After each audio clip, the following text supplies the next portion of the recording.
Magluto po tayo ng munggo. Masarap po ito. Palambutin natin yung munggo, ilaga natin, and then set aside.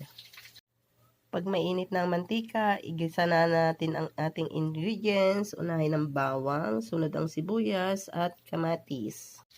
Pag nagisa na natin yung ingredients, maglagay tayo ng pritong baboy. Pag okay na yung ingredients nyo at saka yung baboy, naglalagay po ako ng bagoong. Ito na po yung pinakapatis ko. And then, igisa. Pag nagisa na natin ang baboy, ilagay na natin ang ating munggo. Maglagay na po tayo ng water. Konti lang po. Takpan at pakuluan. Pag kumukulo na po, maglagay tayo ng cubes. Lagay din tayo ng paminta. Maglagay tayo ng siling green.